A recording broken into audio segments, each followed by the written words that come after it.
Caixin, a well-respected Chinese business magazine, reported this week that Zhu Changlin, head of the State Grid's North China operations, is under investigation, leading industry and government sources to believe State Grid could be next in line in the government's campaign against graft.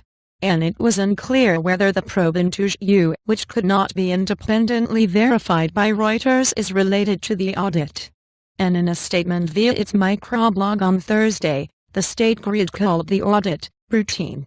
And this economic accountability audit is a routine audit arranged according to our systems, the statement said, without giving further details. And the statement added that State Grid is one of 14 major state-owned enterprises, including 7 energy-related companies, being audited. And industry sources told Reuters that State Grid Corporation, which transmits and distributes power to 1.1 billion people across close to 90% of China, is the central target of this round of audits. And the goal of the audits into State Grid and other firms is unclear, but industry officials said it is unlikely that auditors will emerge empty-handed. And they, auditors, will definitely uncover a bunch of problems, big or small, from an audit of any big state-owned enterprises, said a senior Chinese power industry official. And the audit, which started last month, has sparked investor concerns that Beijing may consider breaking up the State Grid's monopoly. And shares of State Grid subsidiaries that produce power equipment, including Henan Pinggao Electric Co. Limited and XJ Electric, have fallen sharply in the past month. The subsidiaries rely on State Grid's spending on ultra-high voltage power transmission projects to bring in revenue. And investors are also worried about an investigation into State Grid Chairman Liu Zhenya, a strong proponent of the controversial ultra-high voltage technology.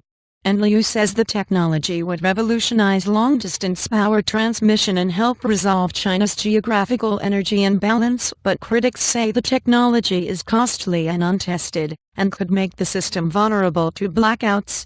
And stunning tigers, and President Xi Jinping has vowed to target powerful tigers, as well as lowly flies, in a fight against corruption that he has said threatens the party's very existence. And it's beating gongs in the mountains to stun tigers, another source said, invoking a Chinese proverb.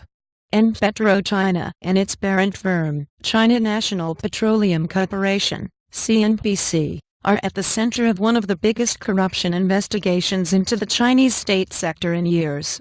And in March, the chairman and the president of Three Gorges Corporation, the company that built the $59 billion project for the world's biggest hydropower scheme, stepped down, but the pair have not been accused of any wrongdoing.